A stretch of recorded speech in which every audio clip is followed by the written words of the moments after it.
नमस्कार दोस्तों, आप सभी का स्वागत है कहानी आपकी और मेरी ग्रहों की जुबानी यूट्यूब चैनल के ऊपर। इसमें आज जो हम लोग बात करेंगे मेष लग्न के लिए कैसा रहेगा आपके लिए 2022 का समय।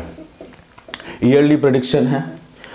ईयरली प्रेडिक्शन में क्या है कि बहुत मोटा मोटा लग्न के हिसाब से बताएंगे आपको। अगर आपका पहले घर के अंदर में एक लिखा हुआ है तो लग्न के हिसाब से देखिए। काफ़ी क्वेश्चन आते हैं कि चंद्र कुंडली के हिसाब से है कि लग्न कुंडली के हिसाब से, तो आप लग्न के हिसाब से देखिएगा। और मेष लग्न जो होता है वो उसके साथ में एक विशेषता ये रहती है कि जब मंगल इसके लग्नाधिपति रहते हैं, मंगल आपके जो हैं वो लग्नाधिपति रहते हैं और वो 16 जनवरी से आपके धनु राशि के अंदर में जाएंगे। तो धनु राशि में उस समय उनका मूवमेंट रहेगा। अभी अब वृश्चिक राशि के अंदर में दिसंबर में रहेंगे और उसके बाद में मतलब आपके अष्टम स्थान के अंदर में रहेंगे और उसके बाद में यहाँ से धनु राशि के अंदर में 16 जनवरी से जाएंगे। तो 16 जनवरी से आपके भाग्य के स्थान के अंदर में उनका मूवमेंट रहेगा। और इसमें जो मेन जो ग्रह रहते हैं, 4 ग्रह जो रहते हैं ईयरली प्रेडिक्शन के अंदर में, उसमें रहते हैं गुरु, शनि, राहु और केतु। शनि जो है वो आपके 10वें स्थान के अंदर में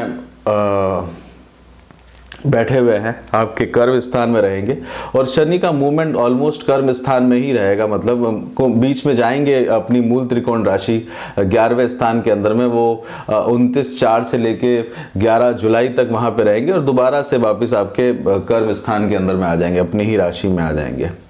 तो 10वां स्थान और 11वां स्थान जो रहता है वो आपके कर्म स्थान और कर्म के द्वारा जो कमाया गया धन है, कर्म के द्वारा कमाया गया धन जो है वो सेकंड हाउस है, यानी कि लाभ स्थान के अंदर में मूवमेंट रहेगा।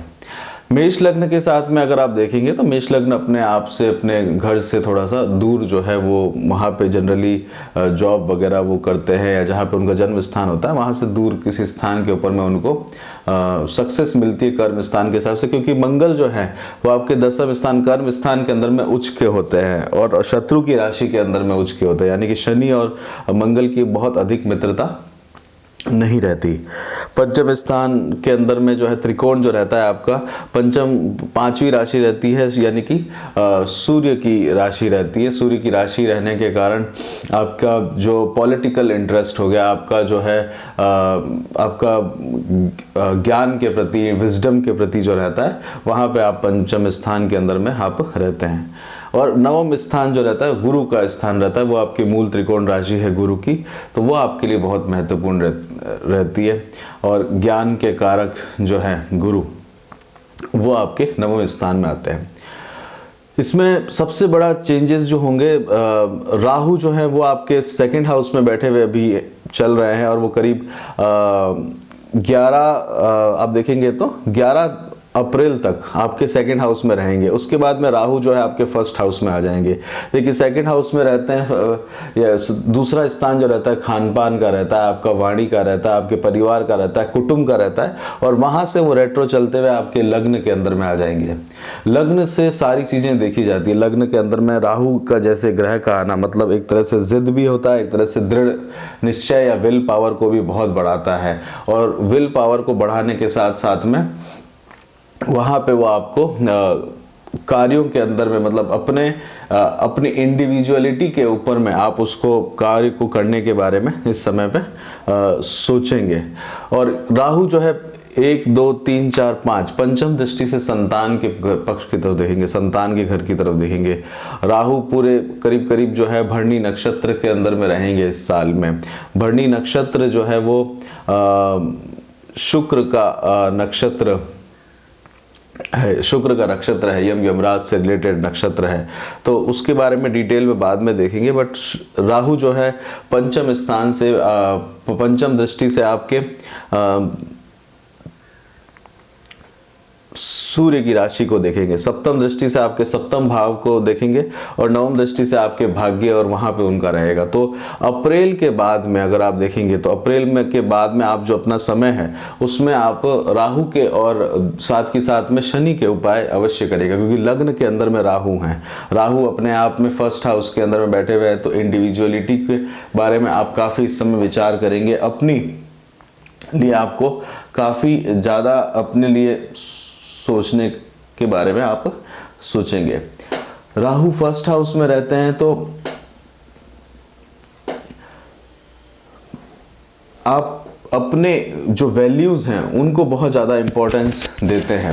साथ ही साथ में राहु का जो पहले घर के अंदर में रहता है तो आप किसी भी चीज़ को करने के लिए खुद इनिशिएट होते हुए आगे बढ़ेंगे और एक अपना स्थान प्राप्त करने के बारे में, अपने बारे में आप सोचने के लिए आगे बढ़ने के बाद साथ साथ में इंडिविजुअलिटी के बारे में आपका जो है ज़्यादा ध्यान रहेगा। केतु सप्तम स्थान में है तो पार्टनरशिप वगैरह के अंदर में आपको थोड़ा सा धक्का रहेगा। पार्टनरशिप के अंदर में स्पाउस की हेल्थ के रिगार्डिंग और वहाँ पे आपको ध्यान देने की आवश्यकता रहेगी। देखिए सप्तम स्थान जो है वो मारक स्थान भी रहता है और सेकंड स्थान भी मारक स्थान रहता है। फिर भी अगर आप देखें तो आपके केंद्र 2022 के अंदर में 3 ग्रह आपके केंद्र में रहेंगे, राहु, शनि और केतु। हालांकि तीनों ही पाप ग्रह हैं अपने आप में।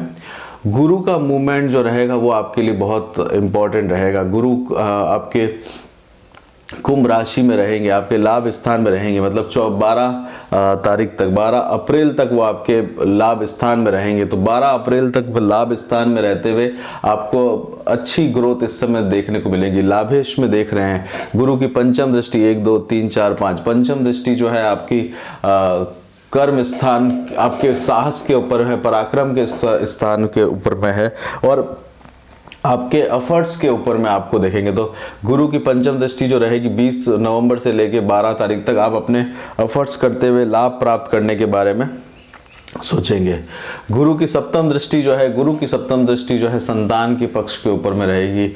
संतान के लिए अगर प्लान कर रहे हैं तो गुरु आपको उसमें सपोर्ट करेंगे। गुरु जो है धनिष्ठा और शतभिषा नक्षत्र के अंदर में उस समय चल रहे होंगे, तो गुरु जो है वो आपको सपोर्ट उस समय करेंगे। पंचम स्थान के तरफ में आपकी अगर कहीं पढ़ाई के बारे में सोच रहे हैं, आपकी वैल्यूज़ के बारे में सोच रहे हैं तो आपके लिए बहुत अच्छा रहेगा। गुरु जो है पंचम स्थान के लिए कारक ग्रह भी होते हैं तो वहाँ पे वो आपको बेनिफिट देंगे। गुरु का मूवमेंट और देखिए तो गुरु की नवम दृष्टि 1 2 3 4 5 6 7 8 9, गुरु की नवम दृष्टि उस समय आपके सप्तम स्थान में रहेगी। तो पार्टनरशिप वगैरह के अंदर में एक अच्छा समय आपको देखने को मिलेगा। आपका जो व्यापार है, आपका अगर कहीं बिजनेस वगैरह करते हैं, क्योंकि तुला राशि है, शुक्र की राशि के ऊपर में वो उस समय देख रहे होंगे। तो वो हालांकि शुक्र की राशि के अंदर में है, यानी कि शुक्र जो है वो गुरु को अपना मित्र नहीं मानते, तो वहाँ पे वो देख रहे होंगे। तो वहाँ पे आपको कुछ रिजल्ट जो है वो ऊपर नीचे देखने को मिलेंगे। उसके बाद आप देखेंगे तो गुरु का मूवमेंट जो है, गुरु जो है वो 13 अप्रैल 2022 को आपके 12वें स्थान में चले जाएंगे। देखिए 12वां स्थान जो है काल पुरुष की कुंडली है, ये 12वां स्थान के अंदर में गुरु का जाना, गुरु अपनी ही राशि के अंदर में जाएंगे, अपनी ही राशि के अंदर में उनका मूवमेंट रहेगा। 12वां स्थान जो है वो एक तरह से आइसोलेशन का है, एक तरह से आपको धार्मिक और गुरु का वहाँ पे आना, धर्म के प्रति रुचि लेके आना। साथ ही साथ में आप देखेंगे तो आपका सत्संग के ऊपर में आपका मन का परिवर्तन रहेगा। विचारों के अंदर में आपको गहन चिंतन के बारे में आप सोचेंगे। 12वां स्थान जो है अपने बारे में आप गहन चिंतन के बारे में आपका सोचना रहेगा। और गुरु अपनी ही राशि के अंदर में है तो किसी भी चीज़ को आप समझने के लिए, किसी भी चीज़ को आपको करने के लिए आपको अपने एनालिसिस और उसके ऊपर में कार्य करने की आवश्यकता रहेगी। गुरु जो है 1 2 3 4 5 पंचम दृष्टि से घर के ऊपर में, माता के स्थान के ऊपर में, आपके हृदय के स्थान में ऊपर में, तो मोक्ष के पूर्ण त्रिकोण में है। देखिए धर्म अर्थ काम मोक्ष, धर्म अर्थ काम मोक्ष, धर्म अर्थ काम मोक्ष, तो मोक्ष की सुपरलेटिव पावर के अंदर में आपको गुरु की दृष्टि वहां पे रहेगी। तो गुरु जो है पंचम दृष्टि से 1 2 3 4 5, तो हृदय के अंदर में आध्यात्म का आपको लेके जाना, इस तरह से आप अपने आप को अध्यात्म से जोड़ सकते हैं, अपने आप को सत्संग के अंदर में इन्वॉल्व कर सकते हैं। तो ये जो समय रहेगा आपका 13 अप्रैल से लेके 22 अप्रैल 2023 तक का जो समय रहेगा, इसके अंदर में आप जो है वो अपने आप को आध्यात्म से जोड़ने का प्रयास करेंगे। बीच का जो ये समय आएगा वक्री मीन, जब मीन राशि के अंदर में रहेंगे 29/7 यानी कि 29 जुलाई 2022 से लेके 24 नवंबर 2022 तक के बीच में जब वो रहेंगे, ये 3 महीने तक में, जुलाई अगस्त सितंबर अक्टूबर नवंबर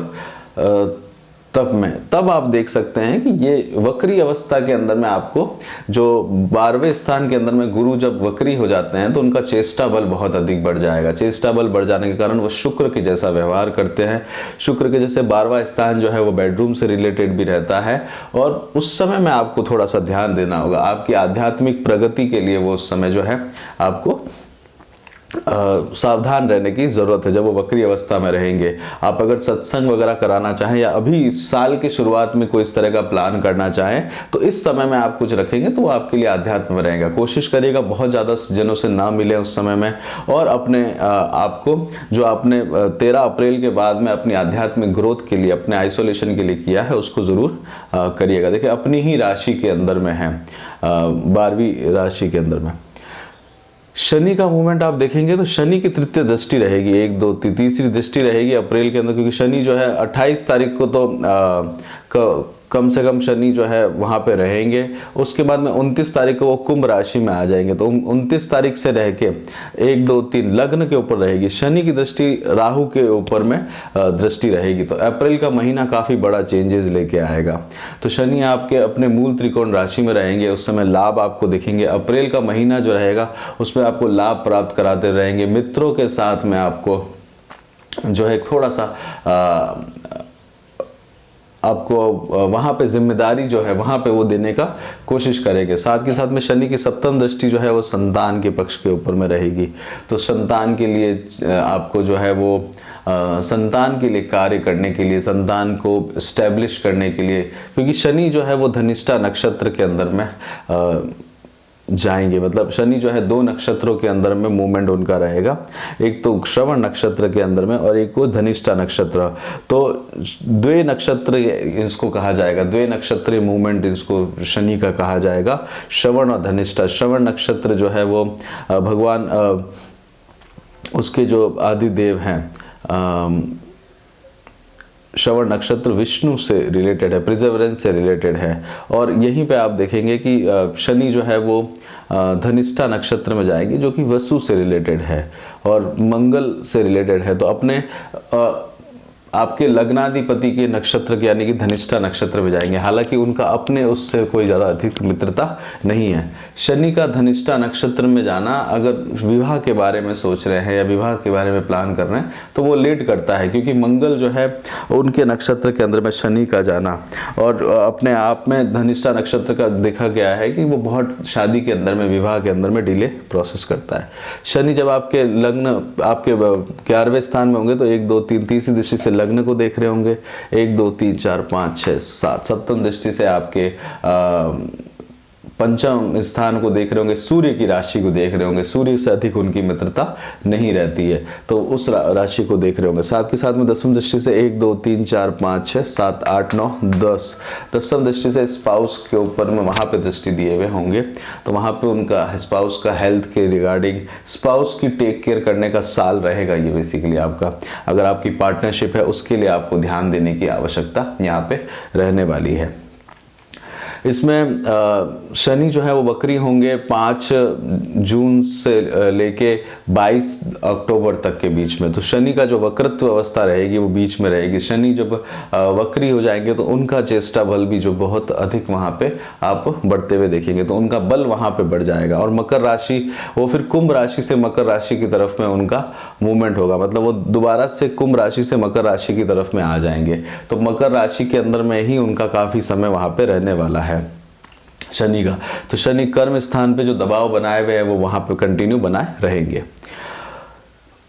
इसमें और आगे अगर थोड़ा सा देखते हैं कि जो नाड़ी ज्योतिष है उसके हिसाब से 3 ग्रहों को और लेते हैं जो बहुत धीमे धीमे चलते हैं। जैसे कि नेपट्यून के बारे में बात करें, वरुण के बारे में बात करें, जो कि हम लोग यज्ञ करते हैं तो उस वरुण देवता की आहुति ज़रूर दी जाती है। तो वो करीब 2010 से लेकर 2023 तक 13 सालों तक आपके जो है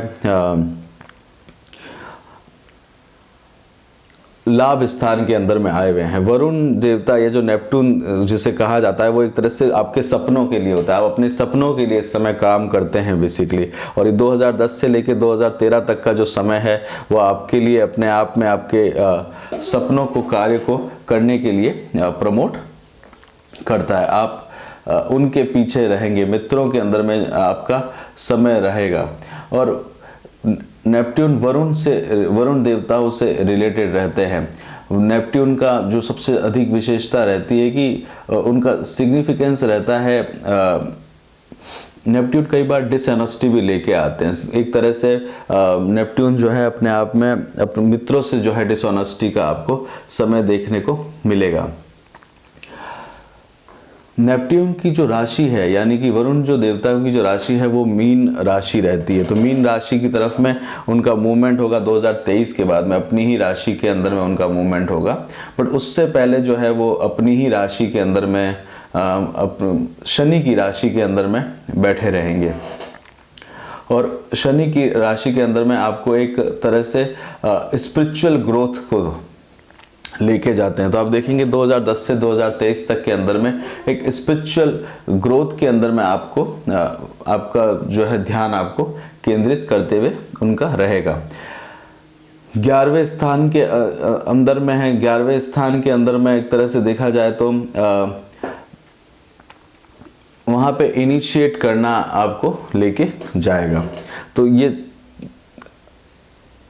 नेपट्टून जो है वो आपके लिए अपने आप में भरणी नक्षत्र के अंदर में रहेंगे। भरणी नक्षत्र के अंदर में उनका मूवमेंट रहने वाला है। भरणी नक्षत्र शुक्र का ही नक्षत्र है। उसके बाद में प्रजापति जो है, यूरेनस जो है वो मेष राशि में रहेंगे। मेष राशि के अंदर में यूरेनस का रहना, यूरेनस जो है वो अपने आप में आप देखेंगे तो वो आपको फियर के ऊपर में, इंडिविजुअलिटी के ऊपर में लेके जाएगा। यूरेनस लग्न में ही बैठे हुए हैं। यूरेनस मेष राशि में बैठे हुए करीब 2018 से 2023 तक में। यूरेनस आपके अनकॉन्शियस माइंड को लेके आते हैं। आपका कौन सा माइंड जो है अनकॉन्शियस हो जाता है उसके बारे में। ये प्रजापति है, अपनी इंडिविजुअलिटी के बारे में काफ़ी विचार करते हैं। और ये राहु के साथ में आएंगे तो इंडिपेंडेंसी और इंडिविजुअलिटी को ज़रूर लेके आते हैं। तो सेहत का उस समय में ध्यान रखने की आपको ज़रूरत रहती है। ईगो को रिप्रेजेंट करते हैं। प्रजापति जो है वो ईगो को रिप्रेजेंट करते हैं।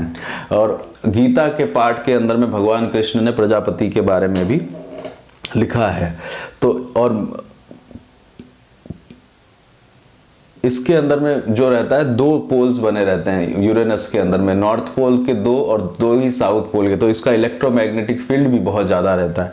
तो उसके कारण जो है आपको एक तो छाया ग्रह राहु है जिनका अपने आप में फील्ड बहुत ज़्यादा बड़ा रहता है। राहु और केतु जो है नोट से इनकी पोजीशन को लिया जाता है, लैटिट्यूड और लॉन्गिट्यूड को, क्योंकि दोनों छाया ग्रह हैं। साथ ही साथ में यूरेनस भी वहाँ पर है। तो ये दोनों अपने आप में एक मन के अंदर में काफ़ी इंडिविजुअल विचारों को लेके आते हैं। आपको उस समय लगेगा कि मुझे अपने बारे में सोचने के लिए, अपने बारे में करने के लिए आपको देखने की आवश्यकता पड़ेगी।